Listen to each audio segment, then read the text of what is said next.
Hello, hello, hello.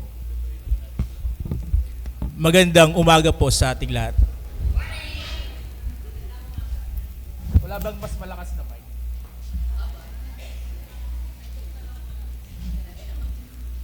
Ang mensahe po ng awit na kinanta ng ating mga koro ay may kalakip na kalungkutan. Sabi, mas masaya daw yung Pasko kung kapiling natin ng mga mahal natin sa buhay. Pero ang pinaka-bottom line pa rin nun, mga kapatid, kahit hindi man natin sila kapiling, kahit hindi man natin sila kasama, basta kasama natin ang Panginoon, yun ang tunay na kagalakan. Amen? Sabi po ni Pastor kanina, hindi daw siya sigurado kung first time kong magsalita. Kahit hindi po first time, Pastor, parang first time pa rin dahil ganun pa rin yung kaba. Handa na po ba tayong makinig sa isa't kalahating oras na mensahe?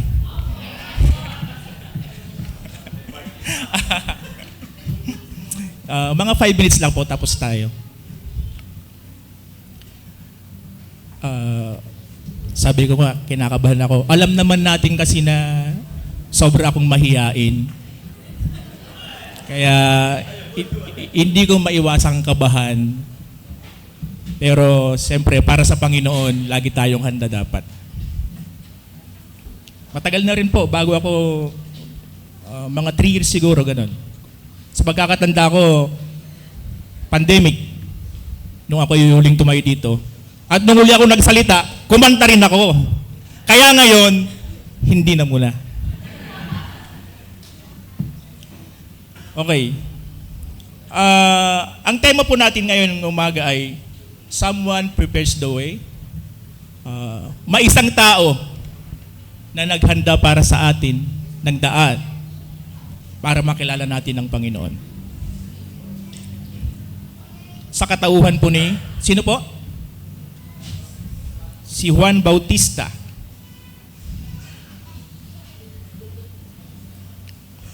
Tanong ko kanina kung handa na tayo makinig, sagot nyo lahat. Opo, tama? So pakisabi po sa kapatid nyo, ay sa mga katabi natin, kapatid, kung nasa tamang daan tayo, pakisabi sa mga katabi ninyo, huwag muna tayong mag-usap. Huwag tayong aantukin. Ituon natin ang pansin sa dahilan kung bakit tayo nandirito. Amen? Kasi sabi po ng iba, sa bawat 10 tao daw na nasa loob ng church, sa isang church, sa bawat 10 tao na nandito sa loob, meron daw 20 kampon ni kalaban na nasa bubong. Ibig sabihin, marami pong tumutokso sa atin para maitaliwas, mawala yung attention natin kung ano yung dahilan kung bakit tayo naririto. Tama? Andyan yung kausap po yung katabi mo, sabi ng gaya ng sabi ko kanina. O kaya naman, pumasok ka nga, makaturturog ka mat. O kaya naman, nakita mo yung kapatid mo, yung kasama natin sa church, ni, adamo, bubuta aji ko na, ay bulsa di pantalon na. Pero mapalad po tayong mga taga St. Paul dahil hindi po tayo ganon. Lahat po ng taga St. Paul ay pinagpala dahil sa pamamagitan ng ating Panginoon. Alam natin yung tamang daan. At yun po yung pinapatuloy na tinatahak natin hanggang sa mga oras na ito. May ilang minutes na? May 3 minutes na ba? Okay.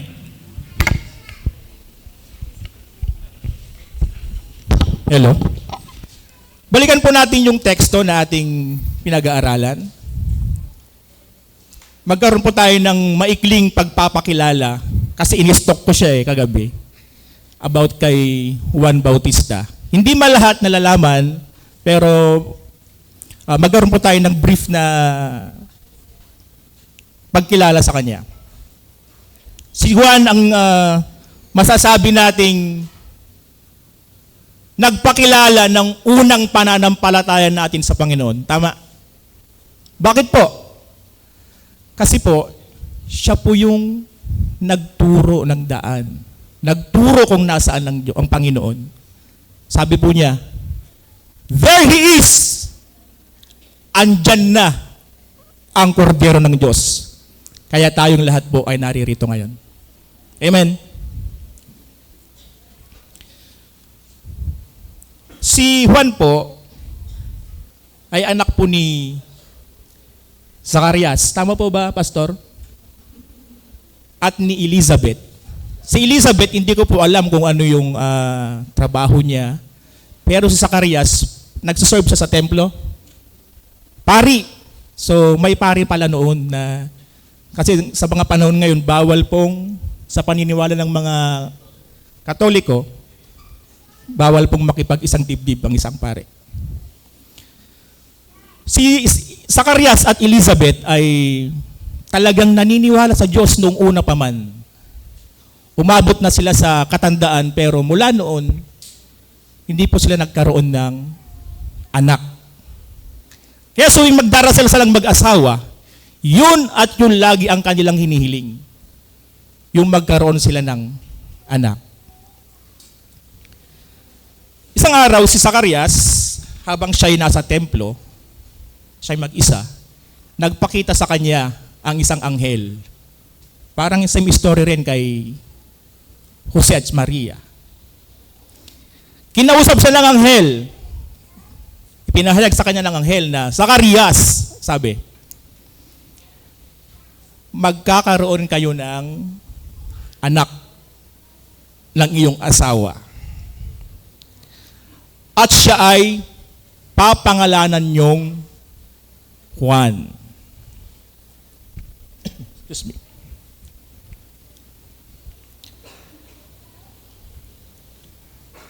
Siya ang maghahanda para sa pagdating ng Panginoon. Si Juan po, sinasabi, parang may mga nagsasabi po kasi pastor na related siya kay Kristo, parang magpinsan, ganun. Si Juan po ay bago ipinanganak si Kristo, si Jesus, nauna si Juan ng 6 na buwan. Nauna po si Juan na ipinanganak ng 6 na buwan. Halos magkababata po sila kung titingnan po natin, tama? Sa makatuwid mga kapatid, natupad yung sinabi nung anghel kay Zacarias na ipinanganak si Juan, lumaking mabuti at natutunan lahat ng tungkol sa Diyos. At kung paano tayo mamumuhay ayon sa kanyang mga salita. Isang araw, habang siya ay nasa parang, tinawag siya ng Diyos. Sabi, kung baga, kinausap siya, merong ibinigay na tagubilin para sa kanyang layunin kung bakit siya ipinanganak. Kaya naman, sabi nga ni Pastor, at laging sinasabi ni Pastor Padang, to cut the story short, walang sinayang na panahon si Juan, mga kapatid.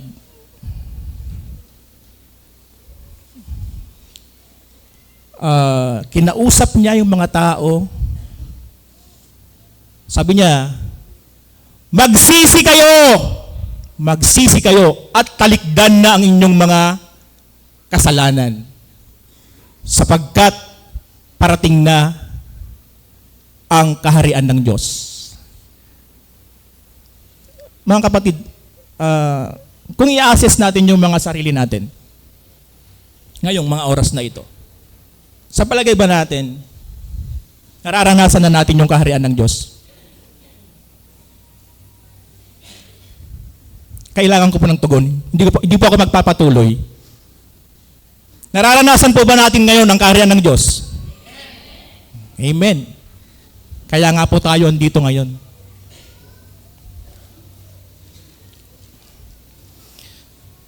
Maraming tao ang nahikayat si Juan. Kasi yun yung kanyang layunin para ma-attract yung mga tao, mahikayat yung mga tao para sa tamang daan. Maraming nagtiwala sa kanya tungkol sa salita ng Diyos na kanyang pinahayag. Kaya naman, doon po nag-umpisa yung pagbabautismo niya sa mga tao sa Ilog Jordan. Marami din nagtanong sa kanya. Kasi marami nang confuse. Kung may darating na tagapagligtas, ano kaya ang papel ni Juan? Sinasabi po ng mga tao, ikaw ba? Ikaw ba yung Misayas? Ikaw na ba yung tagapagligtas? Bakit ka nagbabautismo? Sabi nga kanina sa nabasa, tumugon siya sa mga tao, nagbabautismo ako sa tubig bilang patunay ng inyong pagsisisi at pagtalikod sa kasalanan. Ngunit, may darating na kasunod ko at higit siyang dakila na magbabautismo sa inyo sa Espiritu Santo at apoy.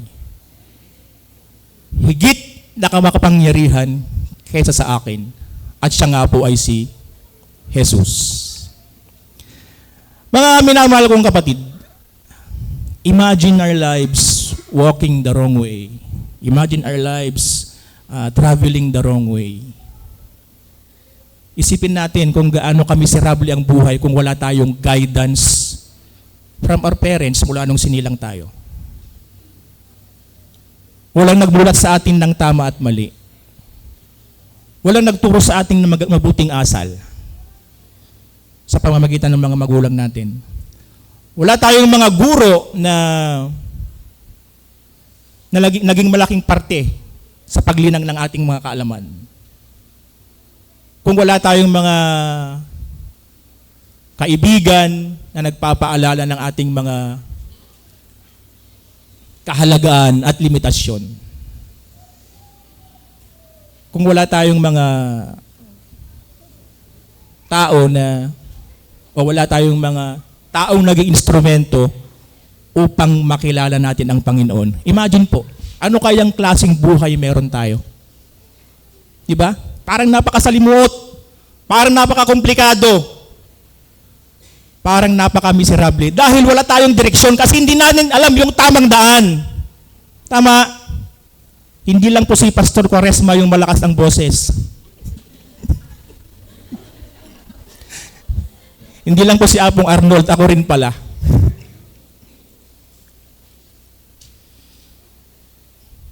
Siyempre, pag wala tayong tinatahak na tamang daan, wala tayong vision. Wala tayong guidelines na sinusundan. Siyempre, pag ganun po ang sitwasyon, anong tungo natin? Isa lang po, kapahamakan. Tama?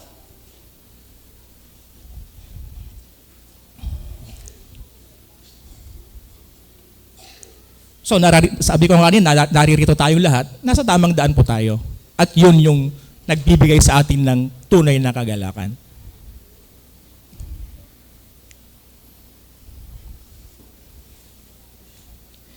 Pag nasa tamang daan po tayo mga kapatid, medyo bigyan natin ng twist yung ating mensahe. Pag nasumpungan na natin yung tamang daan, ano po yung nararamdaman natin?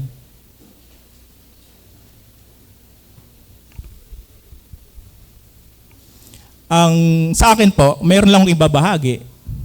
Ang aking nararamdaman ay 3. Take note po sa sasabihin ko. Yung kapayapaan, kagalakan, at higit sa lahat yung kaligtasan. May inaantok po ba? Nakailang minutes na po ba ako? 4 minutes, okay, 1 minute na lang.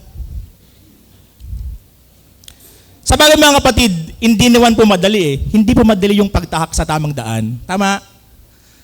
Kasi along the way, habang tayo nagtatravel, habang tayo naglalakbay, marami tayong nakakasabay na obstacles, struggles, tama?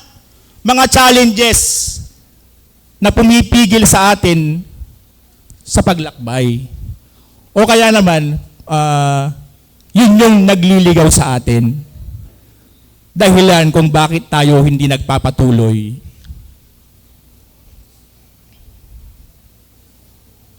May mga panahon na tayo nanghihina, nawawalan ng tiwala, ng pag-asa. Dahil sa mga nararamdaman nating hirap, sakit, mga kalungkutan, mga pagkabigo.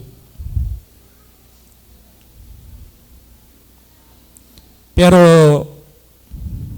at the end of the day mga kapatid, kasi alam nating tama yung tinatahak natin, hindi tayo, gaya mo yung lagi nating sinasabi, hindi tayo natitinag hanggang hindi tayo makarating sa dulo. Sapagkat sa dulo ng daan na tinatahak natin, gaano man kahirap, andun si Jesus, andun ang kaligtasan. Gaya ng sabi kanina, sabi ni Juan, sa dulo ng daan, sa daan na yan, andyan siya. Andyan na ang kordero ng Diyos. Nabanggit ko kanina, kapayapaan. Tama, bigyan natin ng emphasis yun. Ano yung tatlong sinabi ko kanina? Pag tinatahak na natin yung daan, tamang daan, anong tatlong nararanasan natin? Ano yung una? Okay. Nakikinig po lahat. Kasi tayo'y nasa tamang daan. Ang kapayapaan po, una, kaakibat po nito is yung tinatawag na hinahon o ano bang English nun? Calmness, hinahon. Parang napakahirap naman pong maging payapa, mga kapatid. Halimbawa, nakakaranas tayo ng matinding problema, nakakaranas tayo ng kalungkutan, makakaya ba natin maging payapa?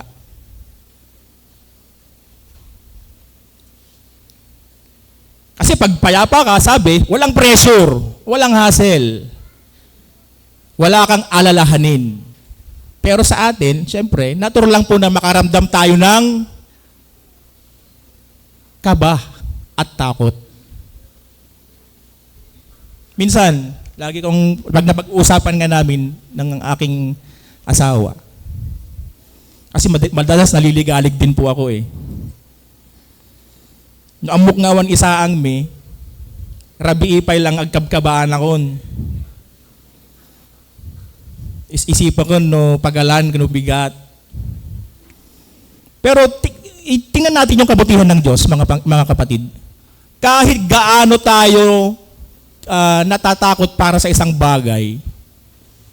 Halimbawa, no bigat garod awan isang tayo, no rabi pala pang panunuto mon, pero no bigat, mayat kagam madika, mangan ka. Ama, kasi gumawa ng paraan ng Panginoon. Lahat po ng fears and worries natin mga kapatid, natural lang po na maramdaman yan. Pero, kapag inilagak natin sa ating Panginoon, anong kapalit nun? Yun yung kapayapaan. Pangalawa, malapit na tayo matapos.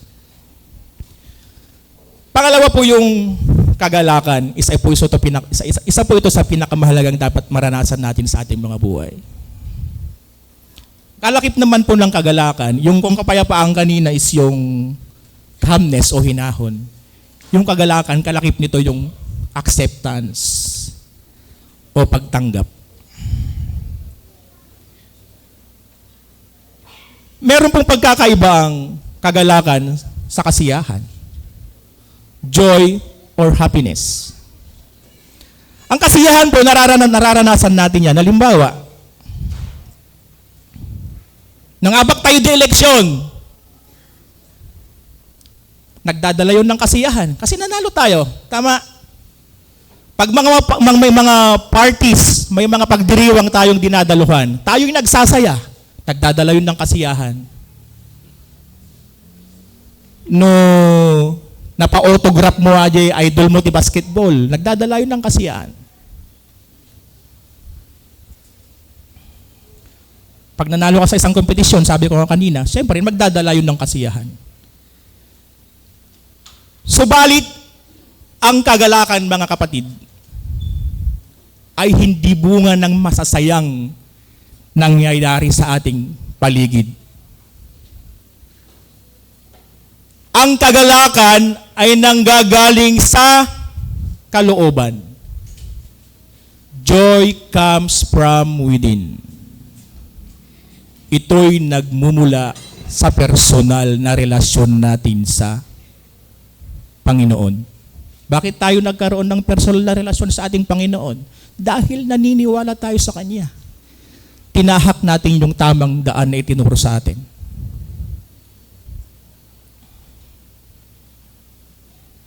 Mabalik po tayo kay Juan.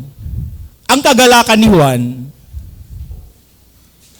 ay yung maihanda ang mga tao, maihanda ang kanyang mga alagad. Alam po ba natin na yung mga ibang alagad ni Kristo ay mga alagad din ni Juan? Alam po ba natin yon? To name a few, sina Andres, hindi ko na alam yung iba. Ang kagalakan ni Juan ay upang maihanda ang kanyang mga alagad, ang mga tao para sumunod kay Heso Kristo. At nang napasunod na niya ang mga ito, para sa kanya ay nagampanan na niya ang kanyang layunin o misyon. Ang kagalakang nagampanan niya ang kanyang misyon kahit ang kapalit nito ay ang kanyang buhay.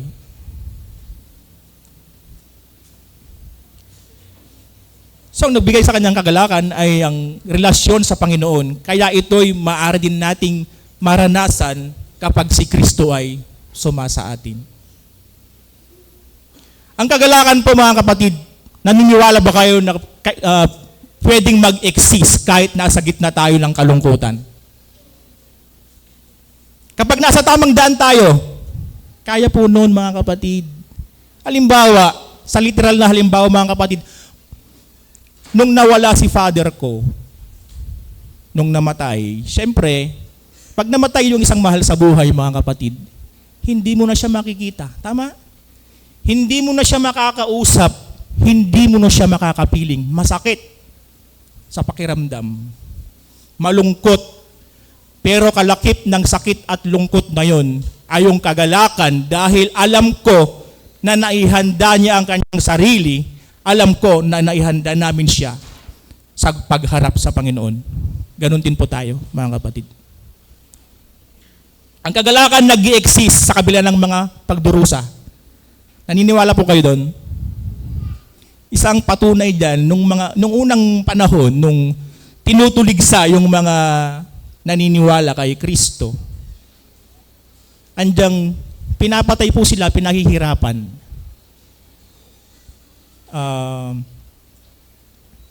Sinusunog ng buhay. Pero sa kabila noon, nagdiriwang pa rin sila, nagagalak pa rin sila. So kung titingnan po natin, sabi ng mga tumutuligsa sa kanila, yung mga pumapatay sa kanila, ano bang klaseng mga tao ito? Pinapatay mo na, sinusunog mo na. Bakit umaawit pa rin sila ng papuri sa Panginoon? Kasi, nandun yung kagalakan na kahit anong mangyari sa kanila, alam nilang nasa kanila si Kristo. At yun nga ang nagdudulot sa atin ng tunay na kagalakan. At panghuli po, panghuli na po tayo. Ano yung panghuli kanina? Sinabi ko? Okay, kaligtasan. Kalaki po ng kaligtasan ay yung kung kapayapaan, yung calmness, yung kagalakan is acceptance. Yung kaligtasan po is yun yung faithfulness, katapatan. Paano po tayo maliligtas? Paano po tayo maliligtas, mga kapatid? Sa kabila ng hirap, lungkot, mga sufferings, nararanasan natin habang tinatahak ang tamang daan. panatilihin natin ang pagiging tapat. Yung laging sinasabi ni Pastor, maging tapat hanggang sa huli. Maging tapat hanggang sa dulo. At habang tinatahak natin ang daan na yan, let Jesus lead the way. Hayaan natin ang Diyos ang manatiling gumabay sa atin.